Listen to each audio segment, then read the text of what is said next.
For the first time since 1994, neither Tiger Woods nor Phil Mickelson will walk the fairways of Augusta National. That is not a rumor. That is not speculation. That is the reality heading into the 2026 Masters, and it changes everything about how this tournament feels before a single shot is even struck. The Masters runs April 9th through April 12th.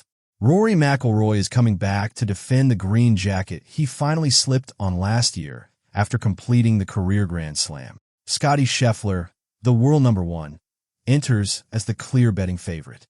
Xander Schauffele is lurking with 3 straight top 10 finishes at Augusta. Bryson DeChambeau leads the LIV Golf Challenge after winning back-to-back events and playoffs. The field is loaded. The stage is set. But the biggest story this week is not about anyone who is playing. It is about the man who is not. On March 27th, on a quiet residential stretch of Beach Road on Jupiter Island, Florida, Tiger Woods was behind the wheel of a black Land Rover when everything went wrong. A Ford F-150 pickup truck with an attached trailer was traveling north ahead of him. The pickup slowed to turn right into a driveway. Woods, according to the arrest affidavit released by the Martin County Sheriff's Office, traveled over the double solid line into oncoming traffic. His Land Rover struck the rear left fender of the trailer. The vehicle lost control and flipped onto the driver's side. Woods told investigators exactly what happened in his own words. "I looked down at my phone, and all of a sudden, boom."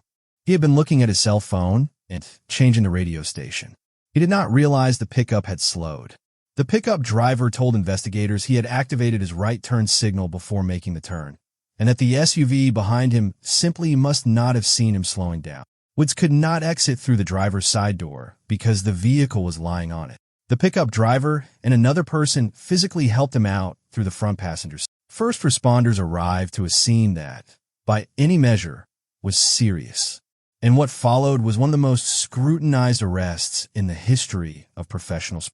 Deputy Tatiana Levinar of the Martin County Sheriff's Office conducted the roadside sobriety test. What she observed was documented in detail. Woods was sweating profusely.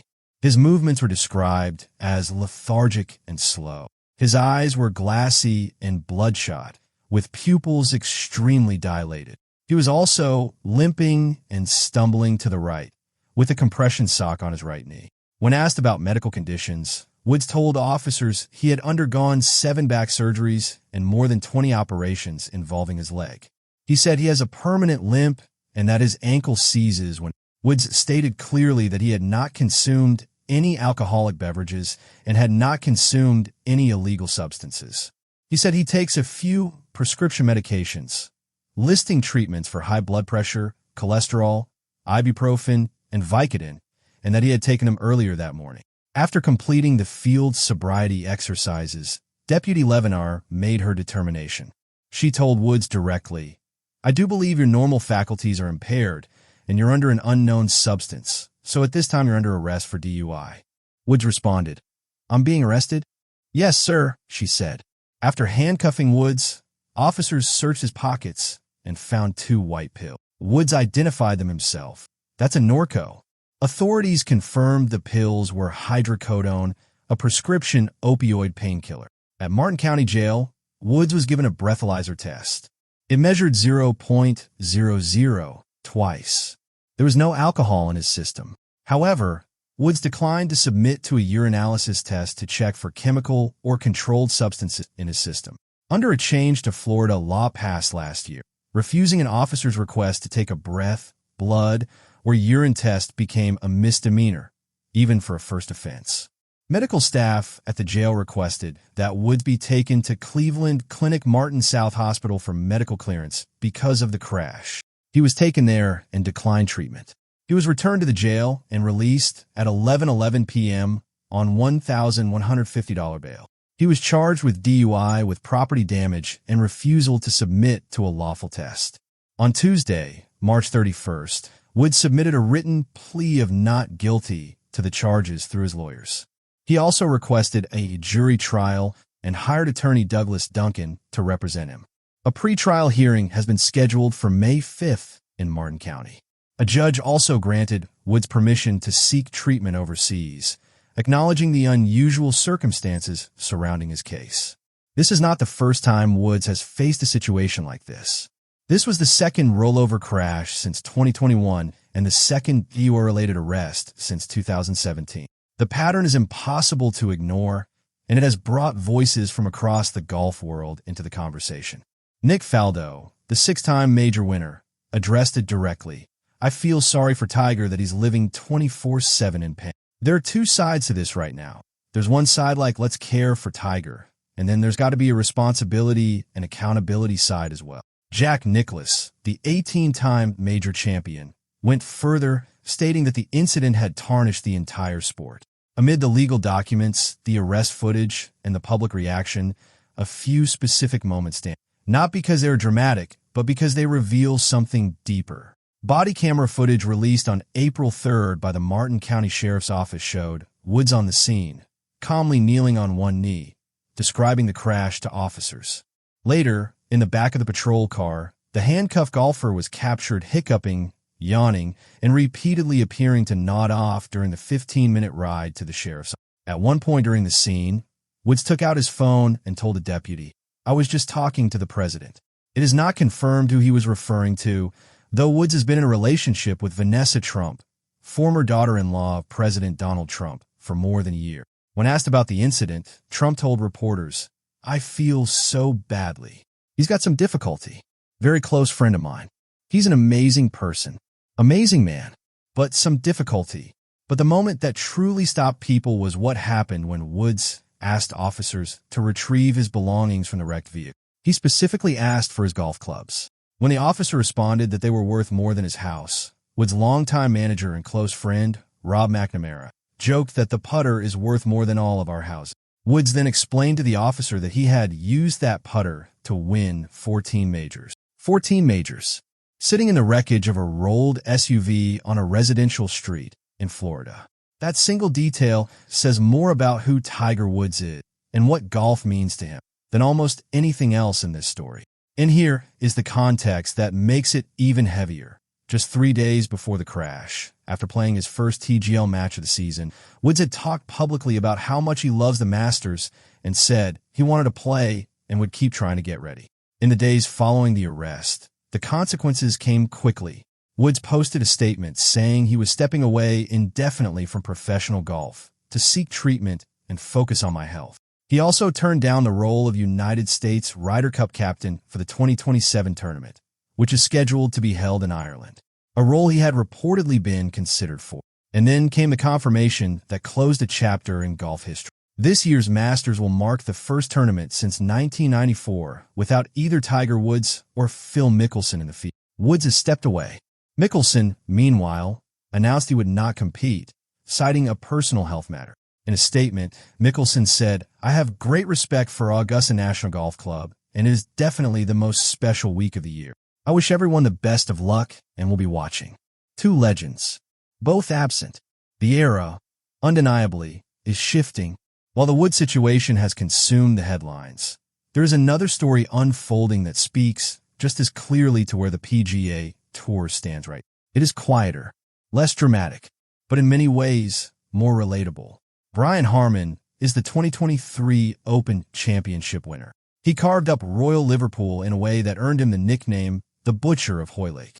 Off the course, he is a farmer and hunter who grows pine trees on several hundred acres in southeastern Georgia. He is 39 years old, heading into his 400th career start at Augusta National next week. The 2026 season did not start the way he wanted. 2 missed cuts, a tie for 61st. Only 3 top 5 finishes in 7 events. The numbers were not matching what he was feeling in his game, and that gap between performance and results is one of the most difficult things a professional golfer can navigate. Harman described it precisely. "Starting the year, I have been happy with my game, just really upset with the results.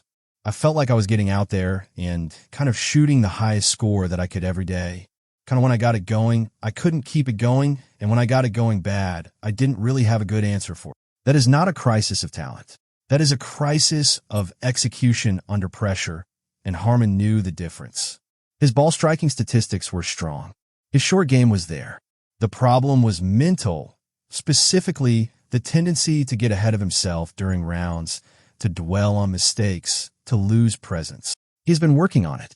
A lot of mental stuff. That's been the big focus lately because the ball striking's been there, the short game's been there, and now I feel like I'm just trying to get a better picture of what I'm trying to do and try not to get so far ahead of myself. He has been consulting with sports psychologists, bouncing ideas, trying to build a framework that keeps him in the moment rather than projecting into the future.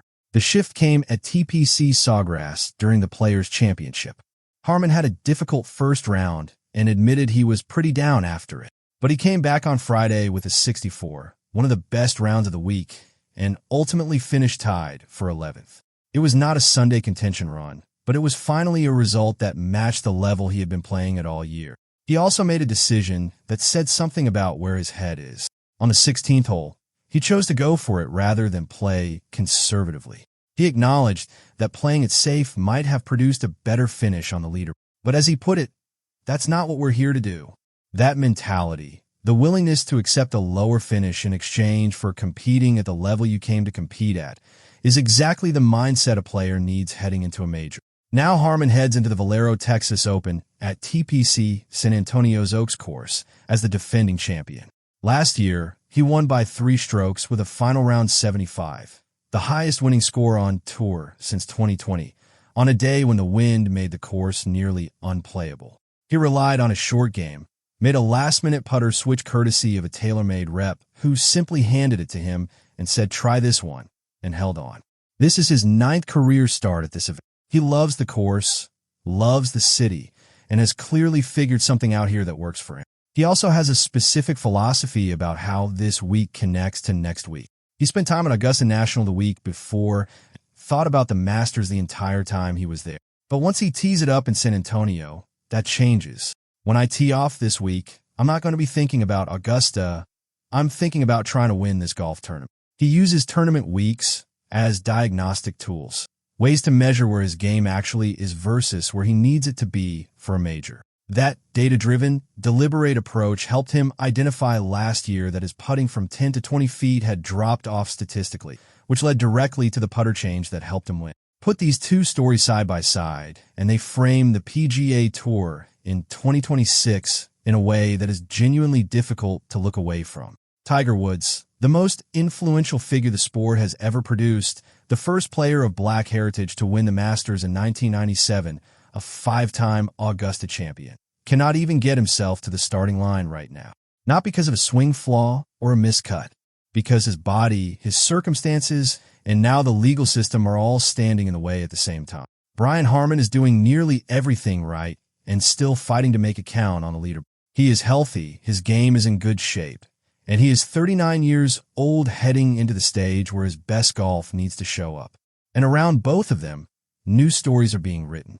Gary Woodland, who underwent brain surgery in 2023 and recently shared that he has been coping with post-traumatic stress disorder, won the Texas Children's Houston Open and delivered one of the most emotional victories the tour has seen in years. Anybody that's struggling with something, I hope they see me and don't give up. Just keep fighting, Woodland said after the win. Justin Rose, at 45 years old, won the Farmers Insurance Open at Torrey Pines with a 7-shot margin, breaking the 72-hole tournament record that had been set by Tiger Woods in 1999. These are not coincidences. They're signals that the old script about when a golfer peaks, when a career ends, and what the limits of perseverance look like. That script is being rewritten right now, in real time. This Masters is not just a golf tournament. It is a checkpoint. For Harman, it is a chance to prove that the corner he turned at TPC Sawgrass was real. For the tour as a whole, it is the first major of a season that has already delivered more storyline most full year. And for Tiger Woods, it is a week that will pass without him, for reasons that go far beyond golf. While the putter that won 14 majors sits somewhere waiting for a comeback that nobody can yet predict.